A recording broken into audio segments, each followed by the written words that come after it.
معزز سامعین، توحید کے بارے میں تبلیغی جماعت والوں کا کیا نظریہ ہے، یہ بات آپ کے سامنے ثبوت کے ساتھ پیش کرنے کے لیے اس وقت جو اسکرین پر آپ کے سامنے کتاب ہے، اس کا نام ہے تبلیغی نصاب۔ یہ وہ کتاب ہے جو تبلیغی جماعت والے ہر معزز سامعین تبلیغی جماعت کا توحید کے بارے میں کیا نظریہ ہے، اس بات کو واضح کرنے کے لیے آپ کے سامنے جو کتاب میں نے پیش کی ہے، یہ ہے تبلیغی نصاب، جو اس وقت اسکرین پر موجود ہے۔ اور یہ تبلیغی نصاب کا حصہ دوم ہے،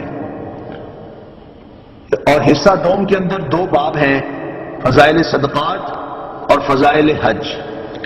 یہ جو نسخہ آپ کے سامنے میں نے پیش کیا ہے، یہ فضائل صدقات اور فضائل حج دونوں اکٹھے چھپے ہوئے ہیں، اور جس ادارے نے اس کو چھاپا ہے، مصنف کا نام بھی سن لیجئے، مولوی زکریا سہارنپوری، اور یہ ان کی زندگی میں چھپا ہے نسخہ، اور یہ ان کے نام کے بعد جس ادارے نے چھاپا ہے وہ ہے تنویر القرآن، مکتبہ تنویر القرآن، 16 اردو بازار لاہور، مماتی دیوبندی حضرات کا یہ ادارہ ہے۔ اور اس کے اندر اس بات کا ثبوت ملے گا کہ تبلیغی جماعت کا توحید کے بارے میں کیا نظریہ ہے۔ صفحہ نمبر 407 ہے، فضائل صدقات ہے، حصہ دوم، اور صفحہ نمبر 407 پر مولوی زکریا سہارنپوری صاحب ایک خط نقل کرتے ہیں۔ یہ وہ خط ہے جو مولوی رشید احمد گنگوہی، جو دیوبندی حضرات کے بہت بڑے عالم ہیں، انہوں نے اپنے پیر و مرشد جن کو حاجی امداد اللہ مہاجر مکی کہتے ہیں، ان کے نام خط لکھا ہے۔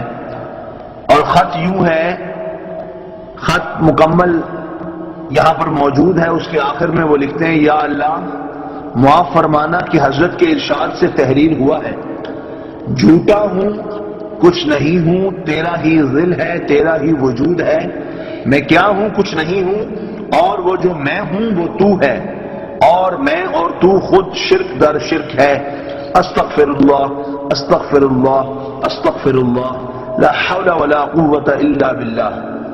اب عرض سے معذور فرما کر قبول فرمائیں۔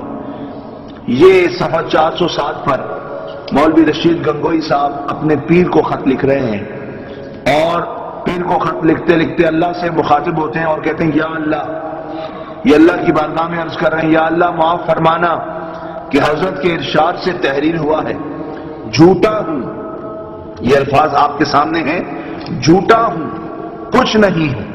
یہ دیکھیے، یا اللہ معاف فرمانا کہ حضرت کے ارشاد سے تحریر ہوا ہے، جھوٹا ہوں، رشید گنگوہی کہہ رہا ہے میں جھوٹا ہوں، کچھ نہیں ہوں، تیرا ہی ذل ہے، تیرا ہی وجود ہے، میں کیا ہوں، کچھ نہیں ہوں، اور وہ جو میں یعنی رشید گنگوہی ہوں وہ تو یعنی اللہ ہے۔ آپ خود تبلیغی نصاب حصہ دوم فضائل صدقات صفحہ 407 کھول کر دیکھ سکتے ہیں۔ اور وہ جو میں ہوں، رشید گنگوہی کہہ رہا ہے جو میں ہوں وہ تو یعنی اللہ ہے، اور میں اور تو خود شرک در شرک ہے۔ استغفر اللہ استغفر اللہ استغفر اللہ، اور خود ہی کہتے ہیں لا حول ولا قوت الا باللہ۔ اس سے معلوم ہوا کہ تبلیغی جماعت والوں کا توحید کے بارے میں جو نظریہ ہے کہ ان کے رشید گنگوہی یہ کہہ رہے ہیں کہ یا اللہ جو میں ہوں وہ تو ہے، یہاں کہا یا اللہ معاف فرمانا، اور ساری عبارت لکھ کے کہتے ہیں اور وہ جو میں ہوں وہ تو ہے، اور میں اور تو خود شرک در شرک ہے۔ اللہ تبارک و تعالی اس سے پاک ہے کہ یہ دیوبندی مولوی اپنے آپ کو یہ کہتے ہیں کہ یا اللہ جو میں ہوں وہ تو ہے۔ اور یہی نہیں کہ یہ اس کتاب میں موجود ہے، ہمارے پاس دوسرا نسخہ بھی موجود ہے، یہ فضائل صدقات اور فضائل حج اکٹھے ہیں، مکتبہ تنویر القرآن 16 اردو بازار لاہور، دیوبندی مکتبہ فکر کا ہی یہ مکتبہ ہے۔ اور دوسرا دیکھیے، ان کا وہ کتب خانہ جو ان کی جماعت کا ہے، یہ دیکھیں فضائل صدقات، اور اس کے بھی مصنف وہی ہیں مولوی زکریا سہارنپوری صاحب، اور مولوی زکریا سہارنپوری صاحب، اور ناشر کون ہے؟ کتب خانہ فیضی لاہور. یہ صرف فضائل صدقات علیحدہ سے چھاپا ہے انہوں نے.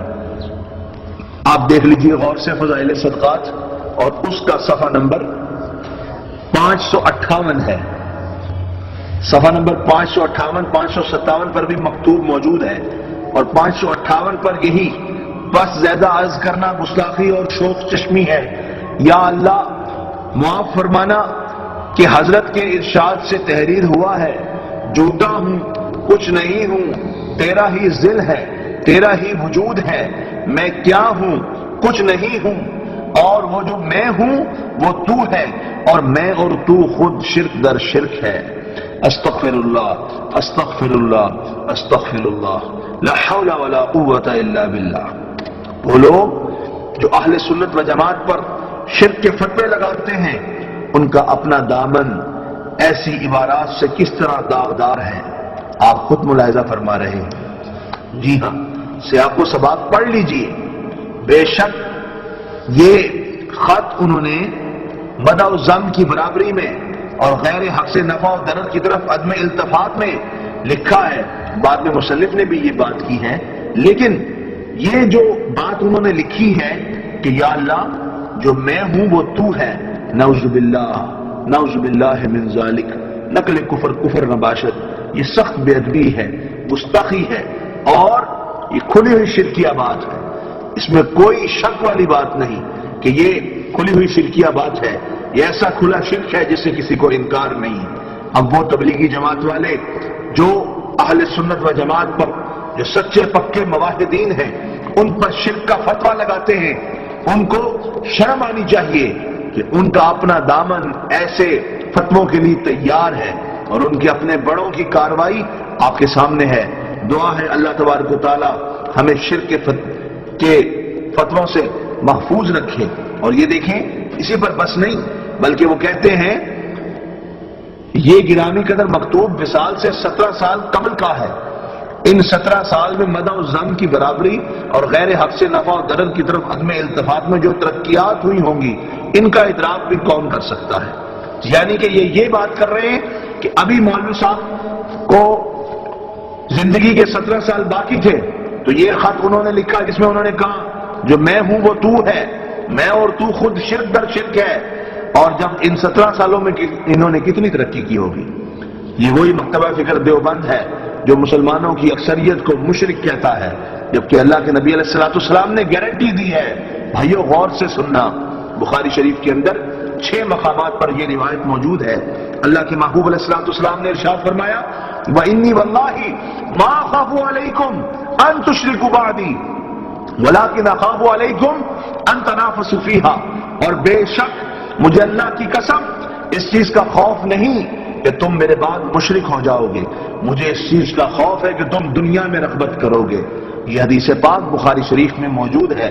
سیدنا عقبہ بن عامر رضی اللہ تعالی عنہ اس کے راوی ہیں، اور بخاری شریف میں 6 مقامات پر یہ روایت ہے، اور صحیح مسلم شریف میں 2 مقامات پر ہے. مسند امام احمد بن حنبل میں یہ روایت 3 مقامات پر ہے، اور حدیث کی 15 کتابوں میں متعدد اسناد کے ساتھ یہ روایت موجود ہے، جس سے معلوم ہوتا ہے کہ اللہ کے محبوب علیہ السلام کی امت شرک نہیں کر سکتی. یہ شرک میں مبتلا نہیں ہوگی. ان کی بیماری شرک نہیں ہے، ان کا مرض شرک نہیں ہے، بلکہ ان کا مرض دنیا کی محبت ہے. یہ صرف صحابہ کرام علیہم رضوان سے خطاب نہیں، بلکہ ساری امت اس میں شامل ہے، کیونکہ پورا جملہ ہے کہ مجھے تم سے اس چیز کا خوف نہیں کہ تم میرے بعد مشرک ہو جاؤ گے، اس چیز کا خوف ہے کہ تم دنیا میں رغبت کرو گے. دنیا میں رغبت کس نے کی ہے؟ دنیا میں رغبت ہم لوگوں نے کی ہے. وہ لوگ پاک تھے، صحابہ کرام علیہم رضوان کی پاک جماعت اور اہل بیت کی پاک جماعت، وہ لوگ پاک تھے.